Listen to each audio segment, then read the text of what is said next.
Então vamos lá. Boa noite a todos, sejam bem-vindos. Antes de tudo, eu queria aqui noticiar a vocês que recebemos aqui um aviso de um dos nossos alunos, o Marco Veloso, que informa de um colega de vocês, um aluno aqui do COF, que foi ameaçado de morte por um professor da universidade, não sei se é da Universidade Federal de Goiás ou Universidade Federal de Goiás. Mas nós não temos mais detalhes, ô Marco, você por favor nos envie. Você pode aproveitar a segunda parte, onde vocês enviam perguntas. Você podia nos mandar mais detalhes sobre isso, qual é o nome do aluno, qual é o nome do professor, qual é o motivo dessa ameaça e ver o que nós podemos fazer para ajudar. Tá? Muito bem, então vamos lá.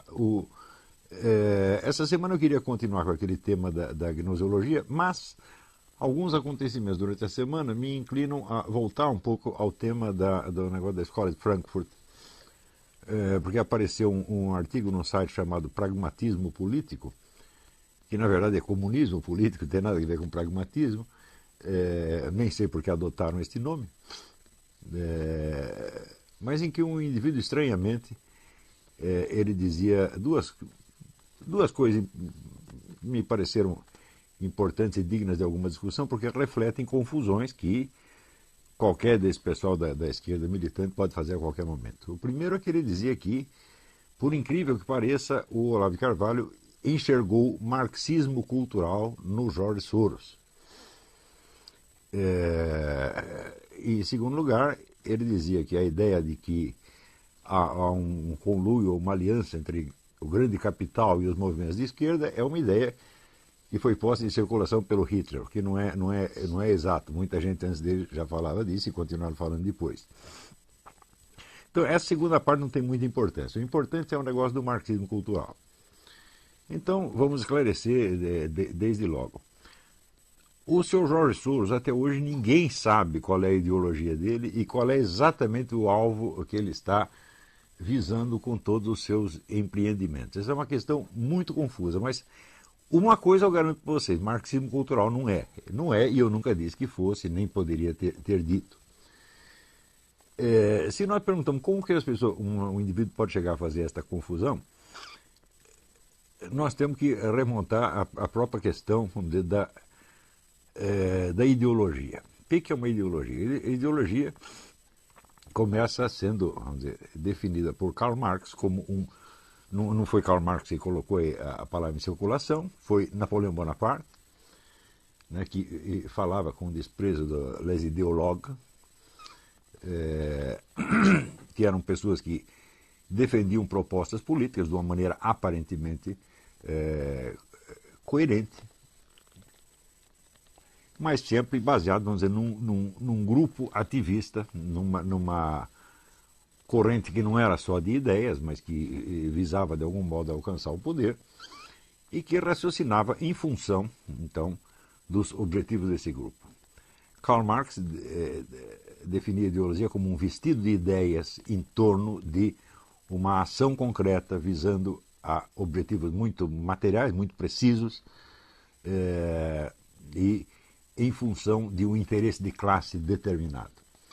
Até hoje a palavra é usada mais ou menos com este sentido, tá certo? Mas, frequentemente, ela nas discussões públicas aparece como tradução direta de objetivos reais e como definição de uma corrente política, o que é uma coisa, vamos dizer, bastante inexata. Por exemplo, as pessoas perguntam, você acha que o Lula é comunista? Então a minha pergunta é o seguinte, o que é o sujeito ser comunista? Em que consiste exatamente isso? Quer dizer, então você está supondo que o comunismo é uma fórmula de sociedade perfeitamente definida, ao qual você pode aderir ou não, como você adere, por exemplo, ao credo católico. Você tem lá os elementos do credo, creio nisto, creio naquilo, o sujeito acredita naquilo e, portanto, vai agir em consequência de maneira logicamente coerente com aquilo.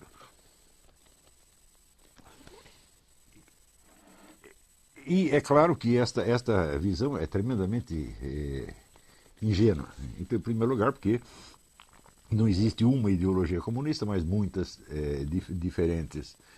Né? Existe a versão leninista originária, existe a versão stalinista, maoísta, trotskista, etc, etc, etc. Então, precisa ver a qual dessas o sujeito aderiu, e é evidente que nas suas discussões internas os comunistas se acusam uns aos outros de ser direitistas, de ser fascistas, etc, etc, o que mela um bocado o ambiente e introduz um coeficiente de confusão quase alucinante. Né? Então, isso quer dizer que você perguntar se um sujeito é comunista ou não, isso aí só leva você a confusões, porque você está supondo que existe uma equivalência entre uma crença interna, tá certo? E a sequência de ações que o indivíduo desenvolve. Tá certo? Mas, em primeiro lugar, se nós encostássemos um personagem como Lula ou Dilma na parede e lhe pedíssemos para ele expor qual é a ideologia marxista, ele não saberia fazer isso. Quer dizer, não tem conhecimento, nem vamos dizer, integração de consciência, integração de atenção para poder explicar uma coisa dessa. Portanto, o que ele nos daria seria uma série de imagens relativamente confusas. Quando o Lula disse não sabemos que tipo de socialismo que queremos, ele disse uma coisa perfeitamente verdadeira, quer dizer, eles não sabem exatamente para onde estão indo. A única coisa que eles têm certeza é que é o grupo deles que tem que permanecer no poder e dirigir o processo. Tá certo? O que esse grupo vai fazer é uma coisa que é tão indefinida que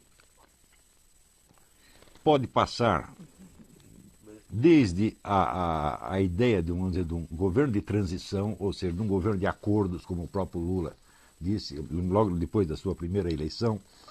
Ele deu uma entrevista à La Nación dizendo que, em função das circunstâncias, eles tinham sido obrigados a fazer aliança com setores social-democratas e até direitistas, mas que isto seria mais tarde jogado fora. O fato é que não foi jogado fora até agora. Está muito difícil jogar fora. Então, se vocês me perguntarem, o Lula tinha realmente a intenção, vamos dizer, de transcender essas alianças e implantar no país um socialismo? Eu não sei e ele também não sabe. Né? Porque simplesmente ele não sabe quanto tempo ele vai durar. Ele não sabe quanto tempo ele vai ter nas suas mãos os meios de ação para isso. Então, o que é certo é que o indivíduo sabe o que ele está fazendo no momento.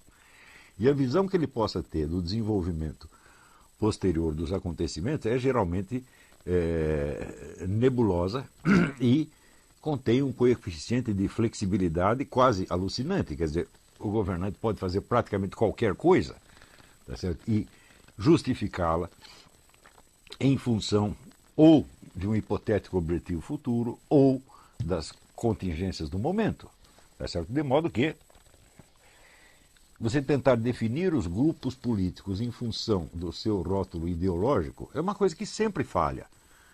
Então, a coisa mais ingênua, mais burra que você pode fazer é dizer, olha, existe aqui o grupo comunista, esquerdista, estatista, e aqui você tem o grupo ou liberal, conservador, ou cristão, etc, etc, etc. Porque cada um desses grupos é tão confuso internamente que você tem combinações, como, por exemplo, os libertarians, que em função da sua por motivos doutrinários, onde para eles, vamos dizer, a liberdade do indivíduo é tudo, eles podem apoiar a política como a liberação de drogas, que é o item número 1 do programa das Farc no momento. Tá certo? Então você vê um monte de liberais, direitistas, anticomunistas, lutando por um objetivo que é o principal, talvez, do movimento comunista na América Latina no momento. Então você vê como essas definições ideológicas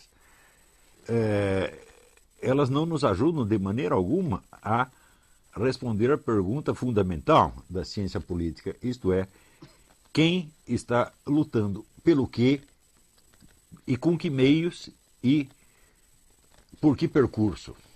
Ou seja, qual é o problema? Qual é o panorama real de disputa pelo poder? É este que é o problema fundamental da filosofia política, né?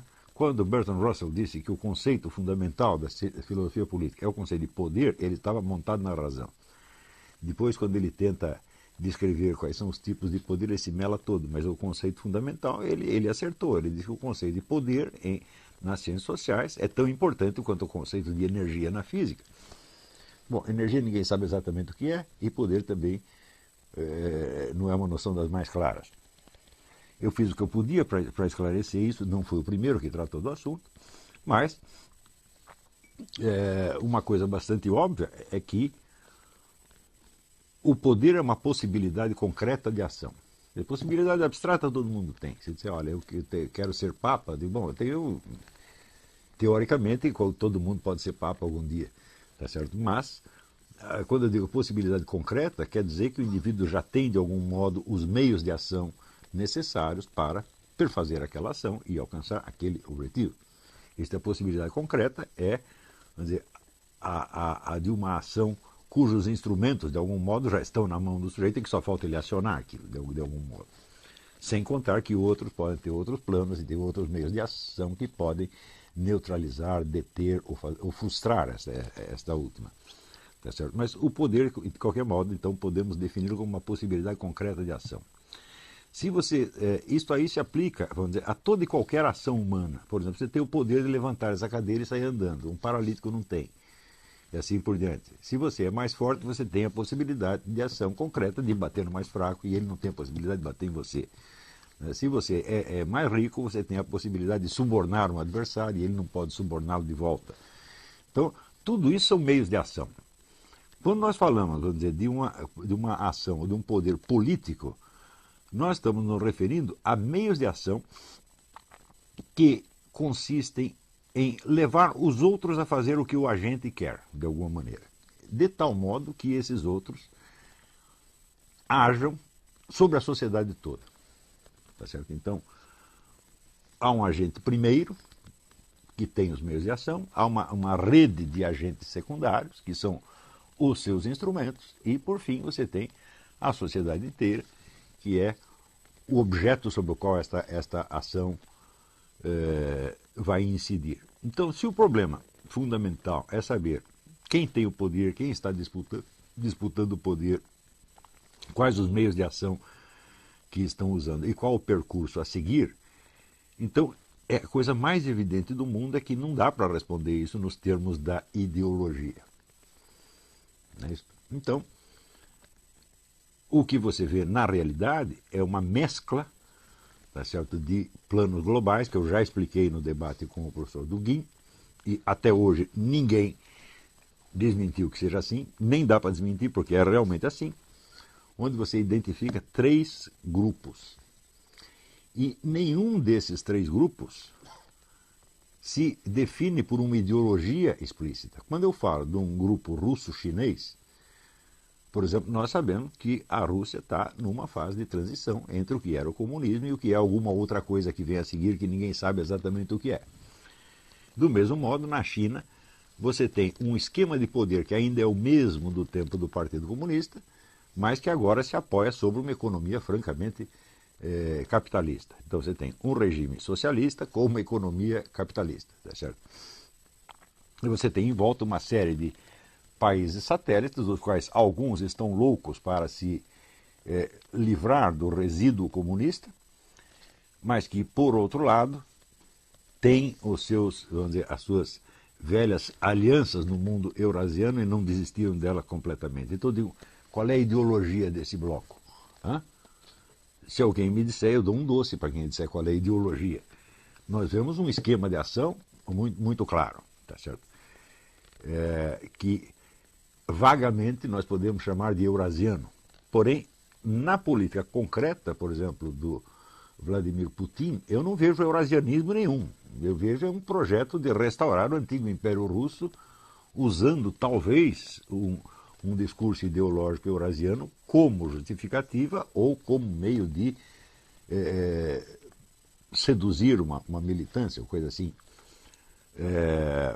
É muito difícil você acreditar que milhões de chineses vão se sacrificar pela glória do Império Russo. Então é necessário vamos dizer, algum discurso que possa, vamos dizer, algum discurso inclusivo que possa, vamos dizer, persuadir muitas pessoas a lutar por uma coisa que não é do interesse delas, é que é somente do interesse da Rússia. De qualquer modo, você vê, basta eu te dizer isso aqui para você ver como o panorama ideológico nessa área é tremendamente confuso. O segundo bloco, que é o bloco islâmico, claro que nós podemos chamar o islamismo ou o islamismo radical de ideologia, mas o fato é que, para aqueles que estão envolvidos no processo, o islamismo é infinitamente mais do que uma ideologia. Não é isso? Então, o islamismo implica um compromisso moral que vai até os últimos detalhes da vida pessoal do indivíduo, coisa que nenhuma ideologia jamais conseguiu fazer. Se eu disser para você, olha, existe uma maneira islâmica de escovar os dentes, existe uma maneira islâmica de limpar o bumbum depois que você defeca, tá certo? Me mostra algum partido político que chegou, vamos dizer, a moldar a vida dos seus militantes até esses detalhes. Isso é absolutamente inconcebível. Então, é claro que uma concepção civilizacional e religiosa abrangente como o Islã vai infinitamente além do que nós poderíamos denominar ideologia, tá certo? Mais ainda, existem várias ideologias que coexistem dentro do Islã e que, na luta pelo sucesso mundial do Império Islâmico, convergem e colaboram.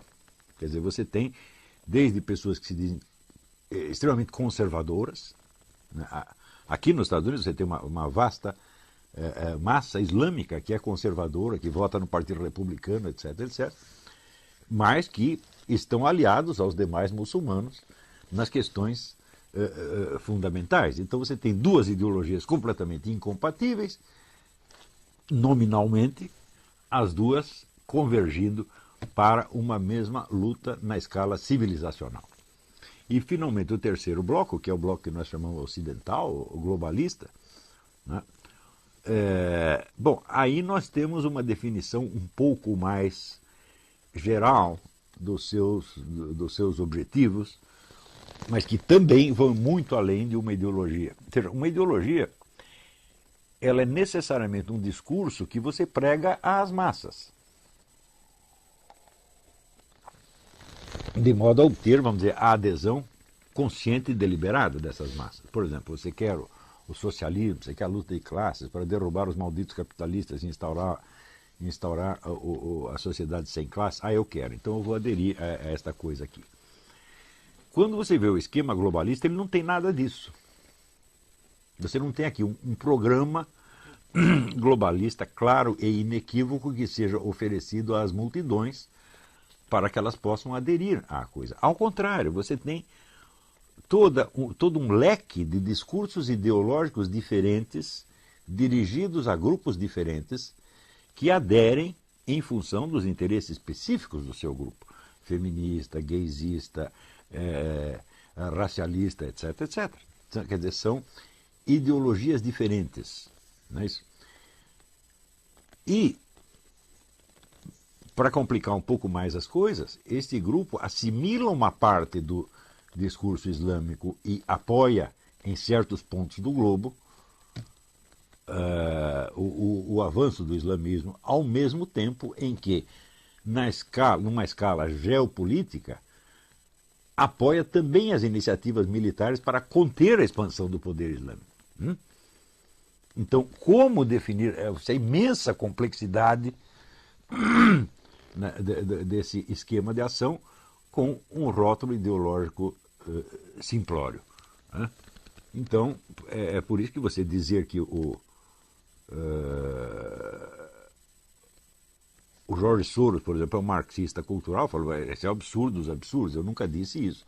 Agora, como é que o indivíduo, lendo o que eu escrevi, chegou à conclusão de que eu estava vendo marxismo cultural no Jorge Soros? É muito simples, é porque ele confunde tudo aquilo que é anti-ocidental e anticristão com o marxismo cultural. E como eu disse que o Jorge Soros está fazendo alguma coisa que é anti-ocidental e anticristã, ele já acha que eu disse que o Jorge Soros é um marxista cultural.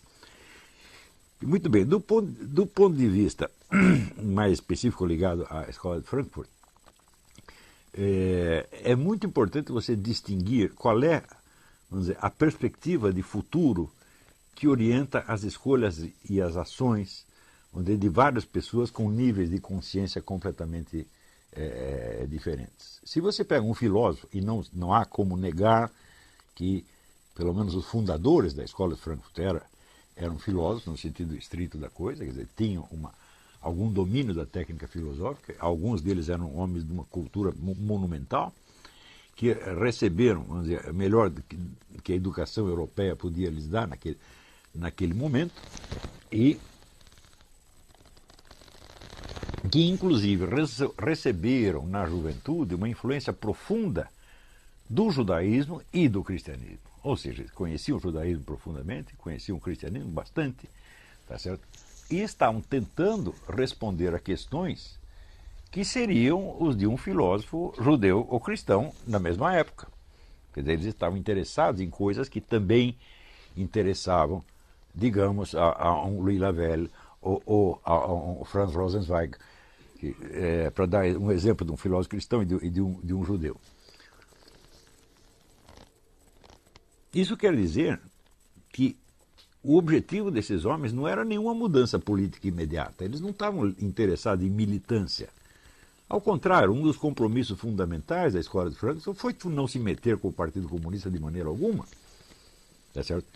Embora pudesse haver alguma colaboração de parte a parte, tá certo?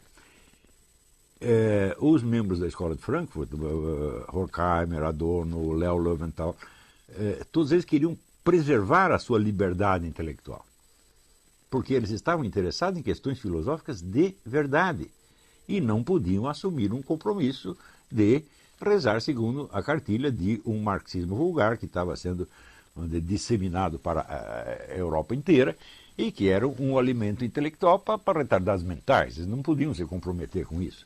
E se você comparar, por exemplo, você pega os escritos do Theodor Adorno sobre arte e depois você compara com o Manual de Marxismo-Leninismo do Otto Kuhsinen, que era o texto oficial da União Soviética, então há uma distância que é mais ou menos como se fosse, sei lá, do Roger Scruton para o Paulo Giraldelli, entendeu? A diferença de nível é essa. E quando eu digo que os camaradas eram filósofos de verdade, isso significa que eles estavam interessados nas questões mais profundas e mais difíceis, não só da filosofia no sentido acadêmico, mas da vida humana em geral.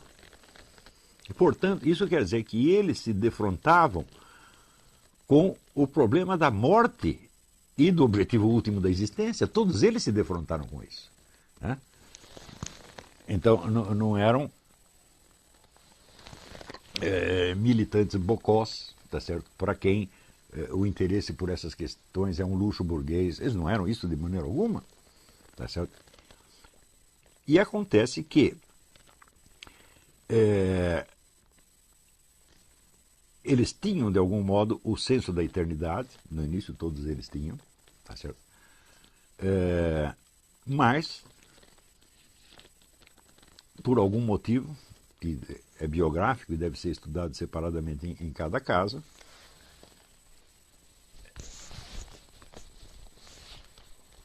não tinham a fé no juízo final e na conquista da eternidade. Mas, vamos dizer, o buraco aberto pela fuga da eternidade permaneceu ali. Quer dizer, para onde está indo a humanidade?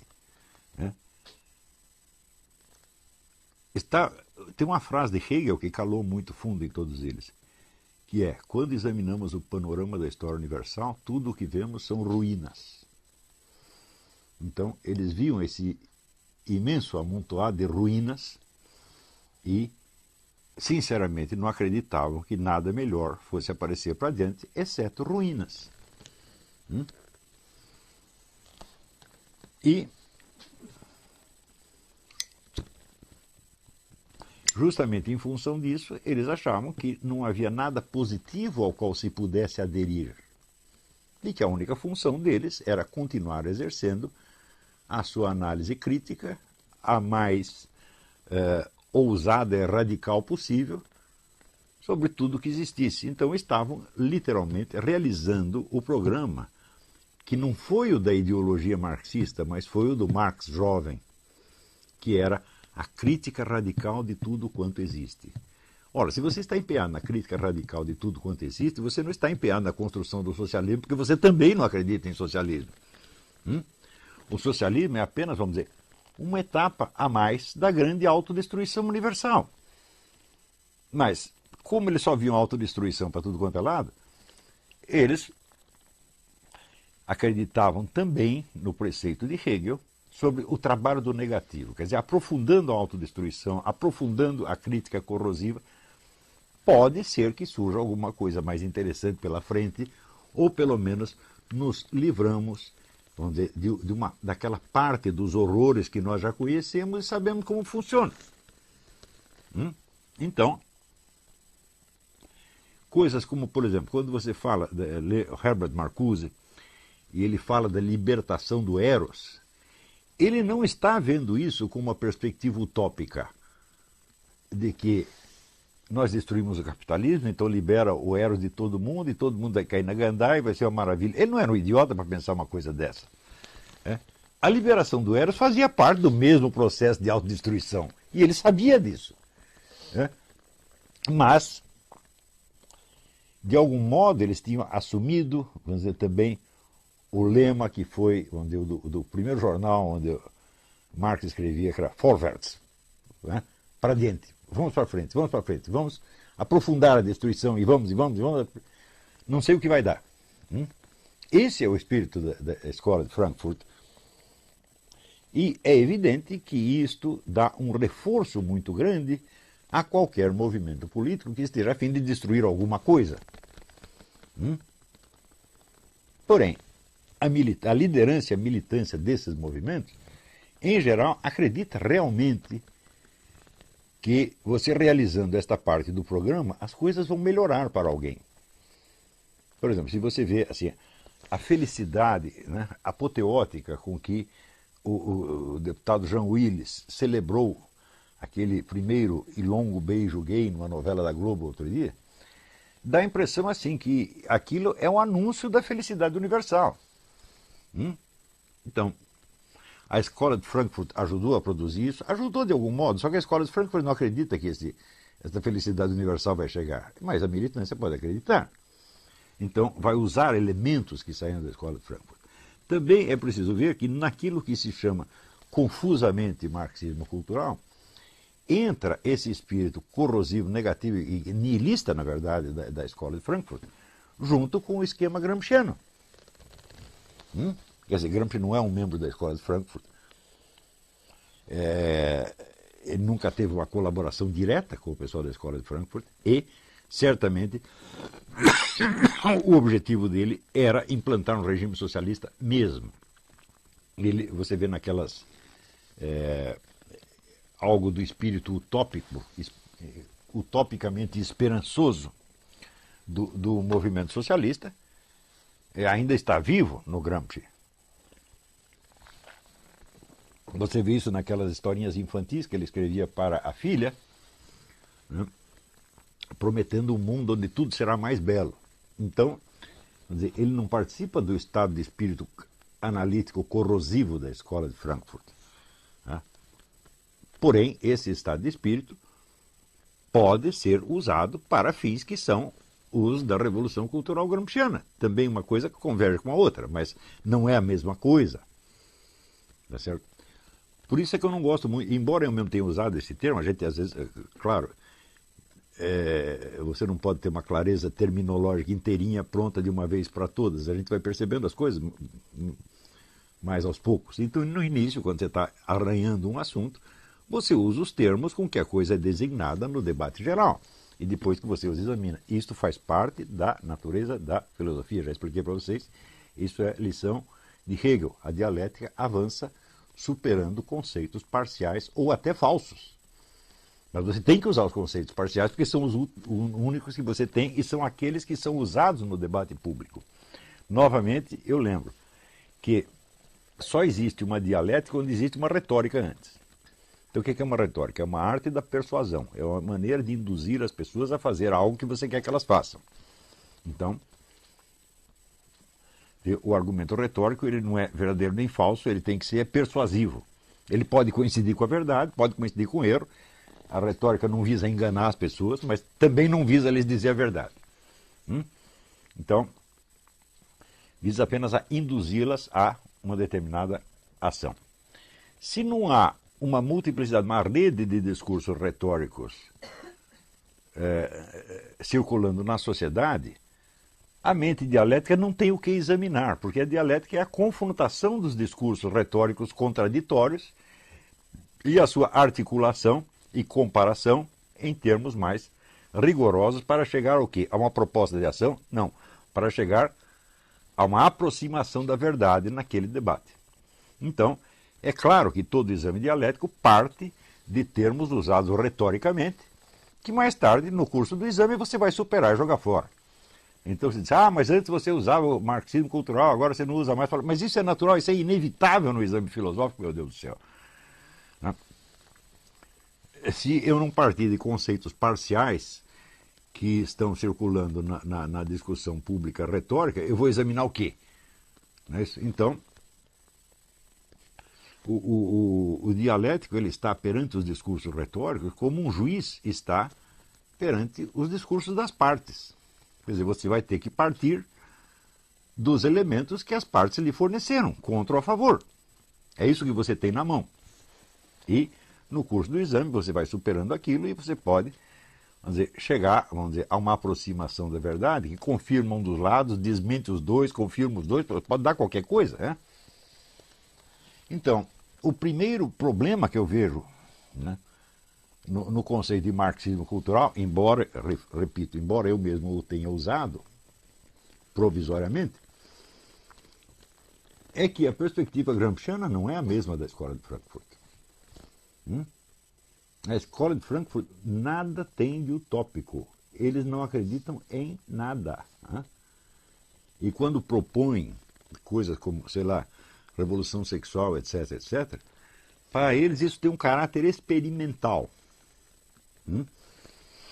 Que pode ser bom, pode ser ruim, tá certo? Mas em última análise só faz parte do processo de autodestruição e da produção de novas ruínas. Ao passo que em Gramsci existe ainda o forte elemento da esperança utópica. E quando se diz então que o sujeito é um marxista cultural, pode ser qualquer dessas duas coisas. Ele pode ser, um verdadeiro nihilista destrutivo, como Herbert Marcuse, ou pode ser um utopista, tá certo? Como o nosso John Willis, que acredita num paraíso gay. Então eu digo, bom, mas evidentemente não é a mesma coisa. Então, o próprio conceito de marxismo cultural não basta para definir ninguém, tá certo? Em termos, do conteúdo, seja do seu discurso ideológico, seja da lógica real das suas ações. A gente sempre tem que distinguir as duas coisas. Existem sempre dois níveis de discurso. Você tem um discurso puramente ideológico, que é para os militantes, as massas, em geral um discurso de autojustificação, e você tem a lógica interna da ação, que não é um discurso para as multidões, embora não seja necessariamente secreto. Ele é um segundo nível, que é, a articulação e o planejamento das ações de uma maneira a mais racional possível. Você nota esse contraste, por exemplo, se você examina a propaganda do PT e os discursos dentro do Foro de São Paulo. Não são a mesma coisa, evidentemente, nem poderia ser. Ou os discursos nas assembleias internas do próprio PT. Então, a simples existência desse duplo nível torna inviável você descrever as correntes em luta nos termos da sua, aspas, ideologia. Quer dizer, o discurso ideológico ele já é ambíguo por sua própria natureza e também é necessário levar em consideração esta regra que existe em todos os partidos comunistas desde a fundação do primeiro deles, que é o seguinte: o Partido Comunista sempre tem uma fachada pública e tem um comando clandestino. Quer dizer, o comando é sempre clandestino. Isto é regra geral. Por quê? Porque o partido pode estar na legalidade, tá certo? Mas não se sabe quanto tempo vai durar essa legalidade. Amanhã ou depois pode dar um golpe militar, uma coisa assim, e você está na ilegalidade. Então, se você expuser todos os seus mecanismos, você vai estar totalmente vulnerável. Então, sempre tem que ter uma parte mais reservada, tá certo? E é claro que a ideologia faz parte só da primeira camada, da camada popular. A lógica interna das ações pode ser vamos dizer, uma coisa tão alucinantemente diferente da ideologia que um ingênuo vendo de fora pode achar até que aquilo é traição. Então, por exemplo, todas essas alianças que o PT fez, né, nós podemos perguntar assim, o PT fez as alianças em público tendo um plano secreto de depois jogar fora os seus aliados e tomar o poder total, ou ao contrário, prometeu à militância que mais tarde ia jogar fora os aliados burgueses, tá certo? Mas por dentro sabia que não ia poder se livrar deles de maneira alguma e queria apenas se consolidar no poder com aliados e tudo, como está até hoje, aliás. Né? As duas coisas são verdade ao mesmo tempo. Ou seja, é a mesma coisa que você dizer, o partido não sabe exatamente o que ele vai poder fazer. Então, para uns ele promete uma coisa, para outros promete a coisa contrária, e ele está fazendo, na verdade, está fazendo as duas. Porque isso é o que o cenário real da ação permite. Então, agora, como, vamos dizer, o papel aceita qualquer coisa e a tela de computador também aceita qualquer coisa, então você tem milhares de bobocas, tá certo? Pessoas, em geral jovens, sem experiência, sem leitura, tá certo? Que se metem a analisar coisas e falam com, vamos dizer, com uma autoridade aparente. Por quê? Porque a coisa mais fácil do mundo é você imitar a linguagem que, para o seu público, parece a linguagem de uma autoridade. E, sobretudo no Brasil, o brasileiro é tremendamente mimético. Não é isso? Então,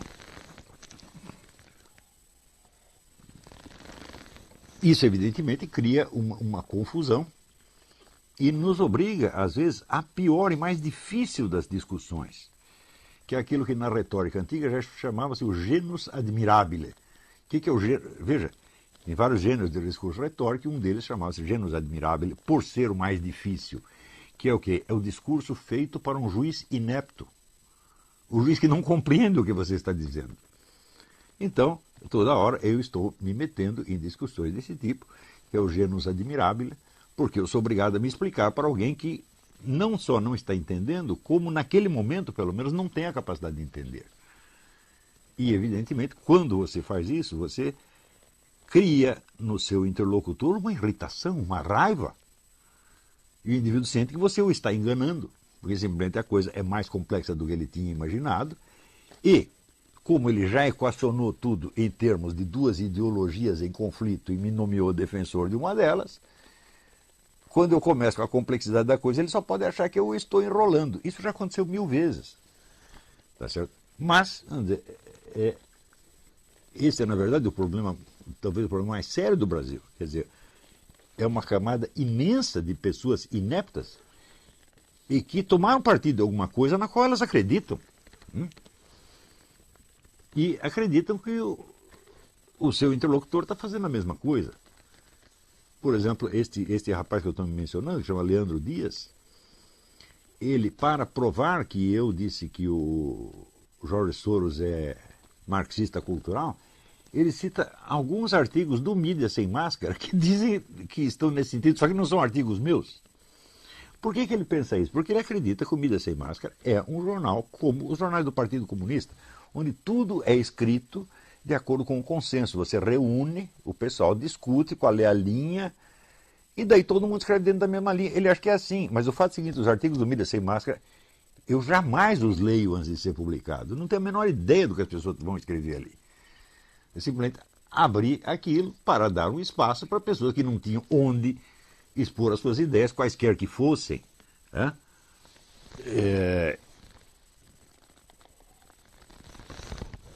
Então, eu falo, bom, no Mídia Sem Máscara, quando você tem uma impressão de pluralismo, não, o pluralismo existe mesmo, ele é real, ele não é uma camuflagem de uma linha secreta que nós estamos defendendo. Tá certo? Mas até essa complexidade já pode parecer excessiva para determinados interlocutores que estão acostumados. Olha, aqui temos nós com a nossa classe proletária, na qual não tem proletário nenhum, e do outro lado tem a classe burguesa, onde também não tem burguês nenhum, e eu defendo essa ideologia, ele defende aquela ideologia. Bom, isso faz parte, evidentemente, da discussão retórico-publicitária vulgar e não tem absolutamente nada com aquilo que eu estou querendo fazer. Quer dizer, eu estou fazendo um esforço monstro, gastando todos os meus neurônios para ver se eu entendo realmente o que está acontecendo, quem está lutando pelo quê e no que vai dar isso pelos próximos anos. E tentando formar um grupo de pessoas para que se capacitem para fazer esse tipo de análise. Por quê? Se você não tem numa sociedade de 200 milhões de habitantes como o Brasil, se você não tem pelo menos 50 pessoas capazes de fazer essa análise, o país está ferrado. Aquilo vai ser um jogo de cabra cega, como está sendo no momento. É isso? Onde, veja, por um lado, as pessoas se queixam de que estão sendo submetidas a um governo totalitário, e por outro lado, se queixam de que está tudo um caos. Digo, mas se está tudo um caos, quer dizer que ninguém manda. E se ninguém manda, então não pode ser totalitário.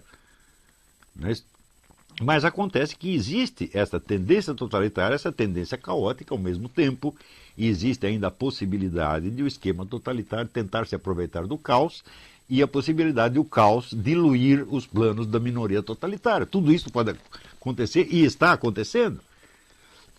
E mais ainda, está acontecendo com uma velocidade impressionante que torna difícil você acompanhar essas mudanças. E eu confesso que, à medida que o tempo passa, eu me sinto cada vez mais incapaz de fazer isso sozinho.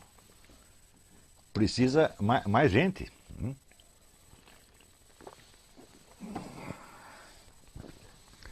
Então, isso quer dizer que na análise dessas coisas, vamos dizer, o mais estrito realismo em todos os detalhes é a coisa absolutamente necessária.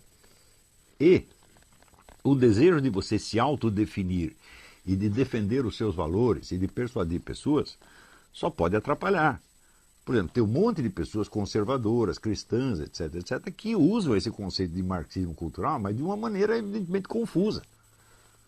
O que para fins de propaganda do seu grupo pode funcionar, mas para fins de orientação na realidade não funciona de maneira alguma. Então, claro que eu aceito todos esses discursos como, vamos dizer, expressão dos desejos e valores magoados e ofendidos de certas comunidades. Mas nós, como estudantes da coisa, não podemos nos deixar iludir por isso de maneira alguma. O sujeito diz, não, nossa luta é contra o marxismo cultural. Eu digo, peraí, eu estou falando que tem 3 esquemas globalistas, cada um deles é enormemente múltiplo e confuso na sua identidade, e nós temos que nos orientar no meio disto. Tá certo? E perguntar, contra que você está? Fala, estou contra os 3, evidentemente. Mas existe alguma quarta proposta? Fala, não existe. Então, no momento, o nosso esforço é apenas para entender qual é o esquema que está nos querendo dominar e preservar pelo menos a nossa liberdade intelectual, quer dizer, a nossa capacidade de manter a cabeça em cima da lama e enxergar para onde ela está indo. Se conseguir fazer isso, você já preservou o principal. Se você me perguntar agora, existe alguém que controla o processo? Eu falo, existe, Deus e o diabo. O diabo dá um palpite, Deus mexe o pauzinho para encaminhar para outra direção, e nós não entendemos nem o que um nem o que o outro está fazendo. Agora, existem agentes humanos, existe o governo secreto? Eu falo, não, existe uma presunção de governo secreto. Mas se você for ver direitinho, por exemplo, a ideia de um governo mundial, na década de 20, 30, 40, os caras já estavam planejando um governo mundial para a década de 80. E não chegou até agora. Quer dizer, já está 3 ou 4 décadas atrasado. Então isso quer dizer que eles não têm aquele poder diretivo que eles gostariam de ter. Também, vamos dizer, a própria questão da possibilidade de você dirigir o curso da história, essa é uma coisa que preocupou profundamente os próprios membros da escola de Frankfurt, e eles não têm resposta para isso. Então, veja, você ter poder sobre determinadas pessoas é uma coisa, e você ter poder sobre o curso das coisas é outra completamente diferente. Nem sempre aquele que domina muitas pessoas tem o poder de determinar o curso das coisas. Né? Esses são elementos completamente diferentes, mas praticamente não há discussão política na qual não surja a confusão entre esses dois fenômenos totalmente diferentes. O sujeito acha que aquele que domina as pessoas está dominando, dominando o processo. Eu digo, isso é inteiramente absurdo. Né? Mas, na verdade, quando você vê os discursos de autojustificação desses grupos globalistas, eles se esforçam ao mesmo tempo por dar a impressão de que dirigem o processo e por dar a impressão de que eles nem existem. Então, só de você se orientar no meio desta contradição já é uma coisa terrível. Por exemplo, você vê, quase que diariamente, você vê discursos de que não, nós temos agora problemas de escala global que não podem ser resolvidos nas esferas das respectivas soberanias nacionais, portanto, nós temos que acabar com as soberanias nacionais e governar tudo desde a ONU. Os caras dizem isso e no instante seguinte, se você fala de governo global, eles riem na sua cara. Ele está dizendo governo global, isso é teoria da conspiração. Então, quer dizer, existe uma confusão, em parte proposital, tá certo? E em parte uma confusão autêntica que está na própria cabeça deles, porque você imagina que a cabeça de um agente globalista que se pergunta até onde nós temos o poder de dirigir essas coisas. Ele também não sabe. Né? Por exemplo, se vocês lerem o livro The Windswept House, o livro do Malachi Martin, né? Ele mostra como já nas décadas de 80, 90, havia a ideia de diluir a identidade própria da Igreja Católica e transformar a Igreja Católica numa espécie de gerência geral das religiões. Uma espécie de unidade transcendente das religiões administrada desde Roma. Essa era a ideia. Então, agora imagine que você é o Papa. E os caras te propõem isto.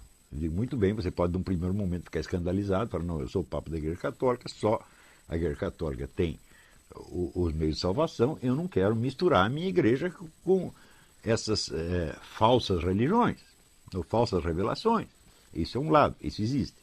Por outro lado, ele diz, bom, aqui nós temos duas opções. Ou eu aceito essa brincadeira, ou eles jogam todas contra nós e acabam com a gente. E existe sempre a possibilidade de eu assumir este jogo e virar a mesa depois. Ou seja, ganha todo mundo para a Igreja Católica. Existe essa possibilidade também.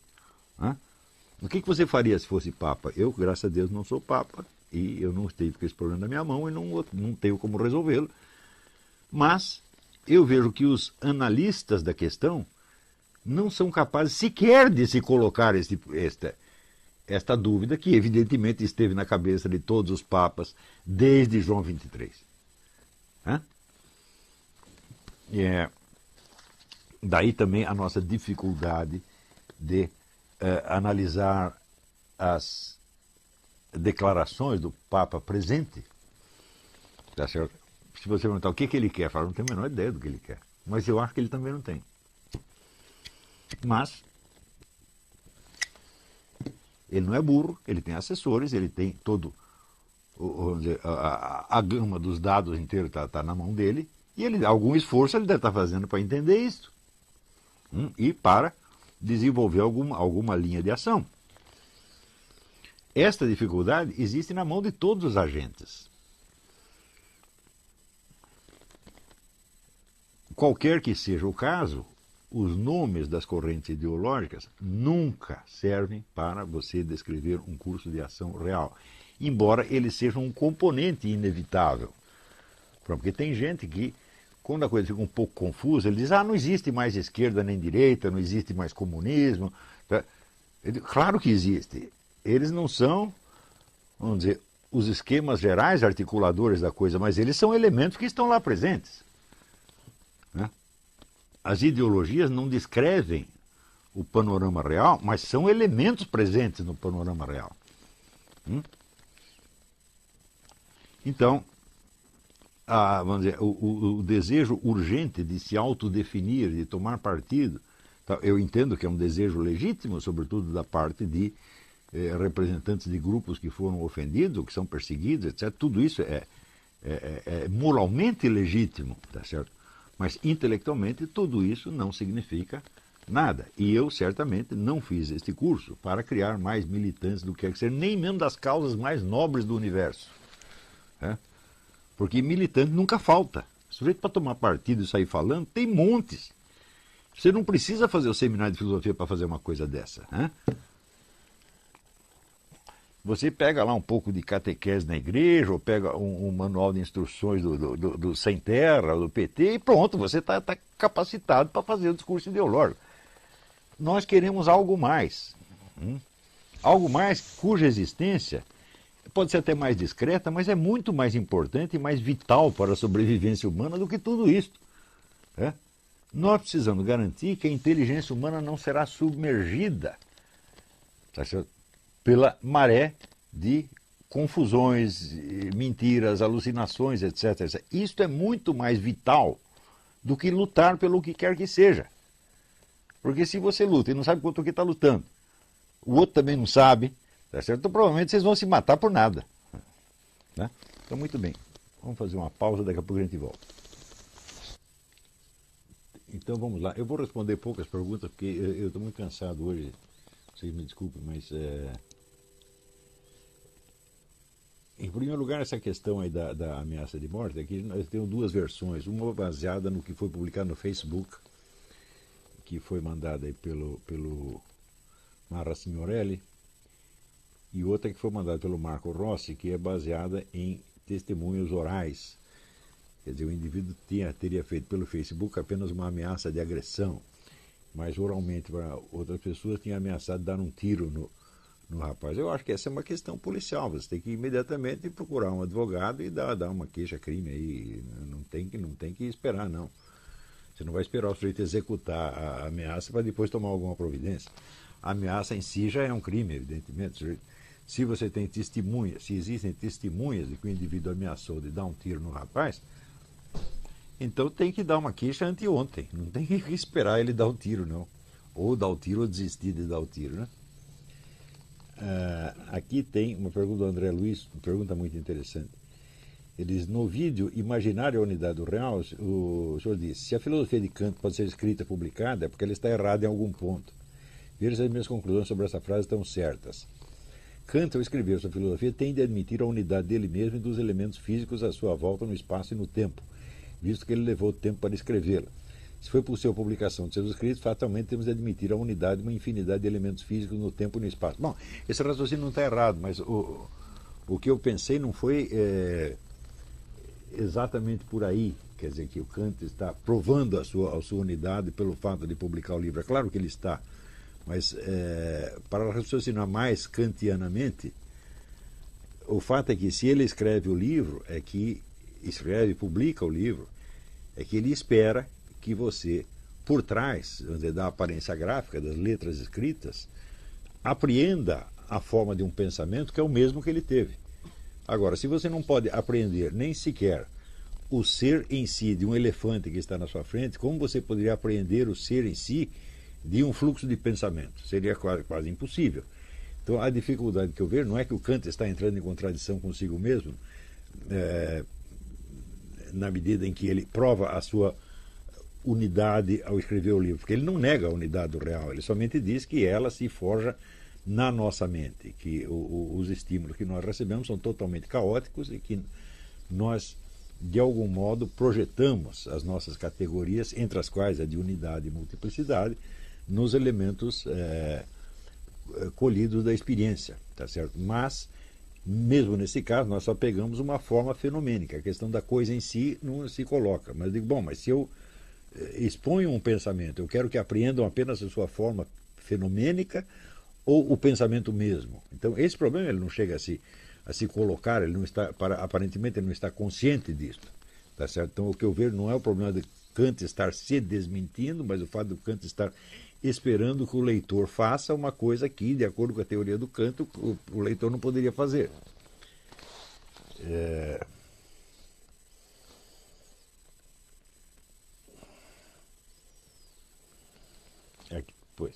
Depois o senhor passa a falar sobre a imaginação e sobre como ela articula os dados dos sentidos no mundo. O senhor aí não está repetindo o que o Kant disse, que o mundo é construído dentro de nós? Falo, bom, é evidente que a imaginação faz um trabalho de articulação dos dados do real. A diferença entre o que eu estou dizendo e o que o Kant diz é que ele diz que esta unidade existe somente para a imaginação. Tá certo? Ou seja, ele parte do sujeito cognoscente como se este fosse, vamos dizer, o centro da questão. E eu me pergunto o que me possibilitou ser um sujeito cognoscente, o que me possibilitou ter as categorias de percepção e de pensamento que eu tenho.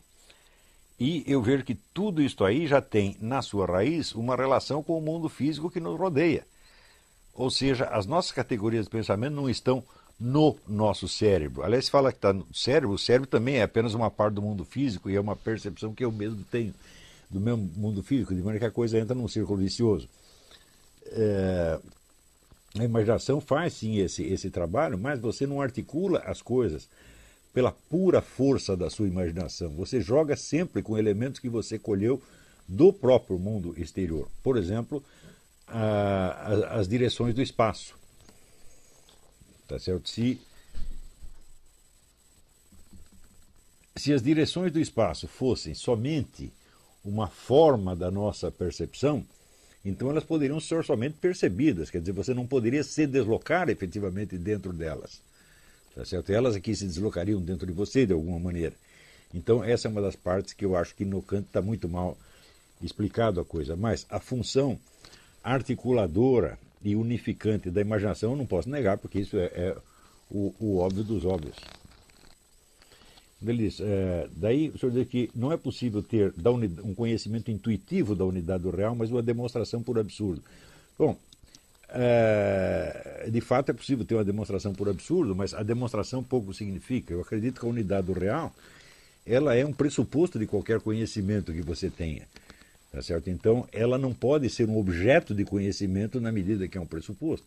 Ou seja, você pode reparar nela de maneira transcendental, como diz o Kant, quer dizer, você retroage sobre a experiência, examina as condições da experiência e vê que essa unidade do real está dada lá. Não como uma categoria de pensamento, mas como um traço inerente ao próprio mundo externo que, por assim dizer, imprime em nós essas categorias, como imprime as direções do espaço. As direções do espaço são uma coisa que tem que ser, vamos dizer, aprendida desde a infância. Você tem que adaptar o seu corpo a um esquema espacial dentro do qual ele se move. Tá certo? E não somente é um esquema que está na sua mente. Né? Então, a possibilidade de você articular o seu movimento, né, com as direções do espaço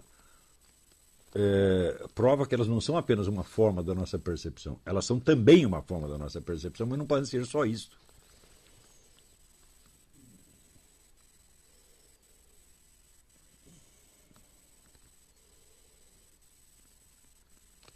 Daí ele me pede alguma indicação sobre como aprender a língua italiana, inglês. Bom, eu sempre sugiro o método Pimsleur, P-I-M-S-L-E-U-R. Eu acho o melhor método de aprendizagem de qualquer idioma. Agora, eu acredito que para você importar isso aí para o Brasil, sempre você vai ter algum imposto de importação, vai sair um pouco mais caro do que se você estivesse aqui. Mas, de qualquer modo, não é assim, nenhum absurdo. Você pode ir comprando fase por fase do curso, né?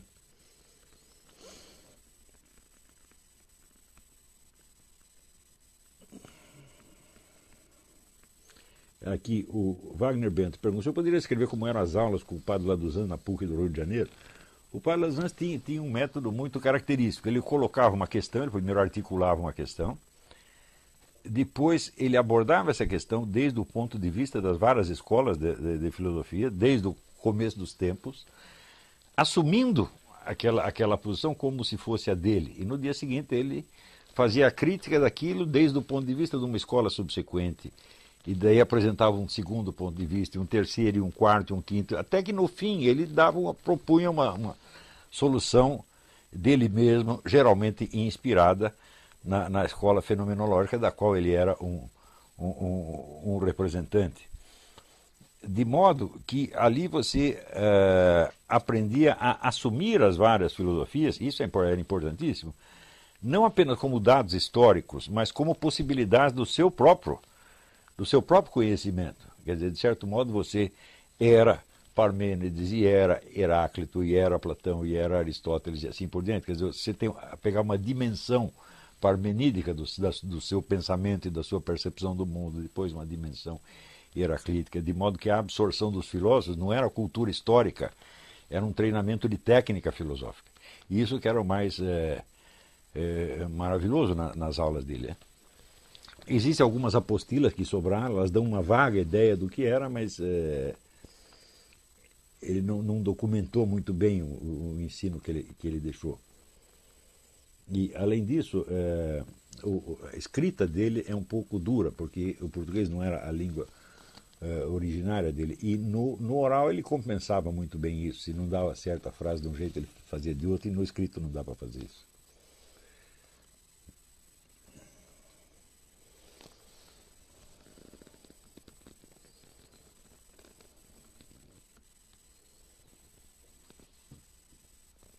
Eduardo Prieto. Sou aluno de curso de filosofia, não tem muito tempo, estou começando minha monografia de final de curso que irá tratar sobre a invasão da esquerda no meio cultural. Irei abordar os anos 64 até mais ou menos a eleição do Lula. Isso é muito vasto. Eu sugiro que você pegue um pedacinho enorme. E ele queria saber se eu podia recomendar algum livro. Posso recomendar uma multidão de livros. Mas quem tem estudado já isso, com o objetivo de fazer, não um projeto tão abrangente, mas uma coisa mais específica, é o Silvio Grimaldo. Então eu recomendo que você entre em contato com ele. A bibliografia disso ela é imensa, mas você não tem nenhuma obra de conjunto sobre isso. Se você procurar, por exemplo, uma história da esquerda guerrilheira, você tem o livro do Luiz Mir, tá certo? E sobre a militância esquerdista na cultura, você tem um livretinho da Heloísa Buarque de Holanda. Existem muitos outros livros sobre isso, mas todos eles só valem como documentos. Quer dizer, nenhum livro científico que você possa tomar como base. Você tem muitas narrativas de porta-vozes da esquerda. O próprio livro do Zuenir Ventura, 1968, o ano que nunca acabou, é muito importante. São depoimentos de personagens, de agentes históricos que dão lá, contam a história pelo seu ponto de vista. Então serve como documentos. Entre a abordagem deles e a sua, vai haver uma grande diferença. É a famosa distinção entre o discurso do agente e o discurso científico, o discurso do observador científico. Mas entre em contato com o Silvio Grimaldo e ele vai te ajudar nisso aí. Aqui, o Guilherme de Berredo Peixoto envia um comentário, que não vai dar tempo de eu analisar isso aqui, mas eu vou ler o comentário dele inteiro. Podemos deixar para pensar nisso mais tarde. A respeito do seu comentário no assunto geocentrismo versus heliocentrismo, na aula retrasada, gostaria de fazer algumas observações úteis. O sentido imediato da descrição heliocêntrica ou geocêntrica é de uma descrição cinemática. Cinemática é pura descrição de um movimento sem levar em conta as forças que estão por trás desse movimento. É o mapeamento do movimento. Então, no contexto da física, dizer que a Terra gira em torno do Sol é dizer algo sem sentido, pois falta referência. Está correto, pois, dizer que a Terra gira em torno do Sol em relação ao Sol. É óbvio que, então, não é nem um pouco menos correto afirmar que o Sol gira em torno da Terra em relação à Terra. As duas afirmações são corretas e não se contradizem, de modo que, se considerarmos esse escopo puramente cinemático, geocentrismo e heliocentrismo são verdadeiros simultaneamente. Creio que é natural dar razão ao heliocentrismo sempre que adotarmos outra camada de significado diferente do aspecto cinemático. Nesse sentido, ambas as concepções, heliocentrismo e geocentrismo, são definidas nos seus aspectos dinâmicos. Quer dizer, a dinâmica vai em contra as forças que geram o movimento. Para efeitos de simplicidade matemática, é conveniente adotar sempre o Sol como sistema de referência. Em outras palavras, é o Sol e não a Terra a referência mais adequada a ser tomada. Também é o Sol a referência mais adequada a ser tomada do ponto de vista da mecânica newtoniana. A mecânica newtoniana é formulada através de leis que tomam como referência um referencial inercial. Referencial inercial é aquele em relação ao qual um corpo pequeno e livre de qualquer influência externa permanece em repouso ou em movimento retilíneo uniforme. Na prática é impossível achar um referencial inercial, mas isso é outro assunto. Para efeito da descrição do sistema solar, o Sol se aproxima muito mais de um referencial inercial do que a Terra, isso é óbvio. Só que a mecânica newtoniana já foi superada pela relatividade geral. Então há também esse novo aspecto a ser adotado no enfrentamento dessa questão. Um dos princípios fundamentais da relatividade geral é a invariância por transformações gerais de coordenadas. Isso significa, em linguagem simples, que o referencial inercial não tem nenhum privilégio na descrição dinâmica de um fenômeno. Todos os referenciais são equivalentes. Em suma, de acordo com a teoria mais moderna sobre o sistema solar, já consagrada pelas observações, etc., dizer que a Terra gira em torno do Sol não é rigoroso definitivamente mais correto do que dizer que o Sol gira em torno da Terra. Existem todos esses, não vai dar para comentar muito isso aqui, mas existem todos esses problemas. A questão é terrivelmente espinhosa. Quer dizer, o sujeito tomar o heliocentrismo como se fosse um dogma é uma coisa inteiramente absurda, né? E também o fato de você dizer, bom, se não existem provas suficientes de uma teoria, também não quer dizer que essa teoria seja errada, né? Você vê, por exemplo, só para dar um exemplo, quando Einstein propôs, isso é coisa que pouquíssima gente sabe, quando Einstein propôs a constância da velocidade da luz, ele não sabia que isso existia. Ele escreve, eu não lembro a frase literal, mas era mais ou menos o seguinte. Ele diz, eu proponho isso nem mesmo como uma hipótese, mas como uma decisão de livre vontade. Ou seja, eu determino que a velocidade da luz é igual sempre e que ela é a constante. E daí vamos ver o que dá, vamos fazer o cálculo baseado nisso para ver se dá certo. Depois, mais tarde, apareceram meios de medir isso e viram que aquilo era realmente assim. Mas ele não sabia, né? Então, em ciência, todas essas coisas podem acontecer. Quer dizer, o próprio sujeito não tem prova da sua teoria e ele enuncia assim mesmo, mas depois aparecem as provas. Tá certo? Então, bom, eu só li isso aqui para dizer que você receber de maneira emocional uma afirmação como essa é coisa realmente de gente analfabeta que não acompanha as discussões, né? Muito bem, eu acho que hoje eu vou parar por aqui, tá?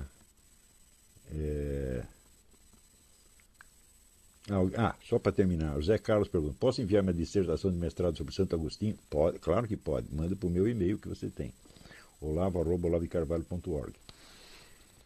Então tá, hoje foi um dia excelente, porque eu comecei me queixando de que eu não tinha uma secretária para me ajudar aqui e apareceram então quatro candidatas, espero que pelo menos uma delas dê certo. Agradeço muito aquelas que se apresentaram, vou conversar com elas amanhã à noite e vamos ver o que dá. Muito obrigado a todos e até a semana que vem.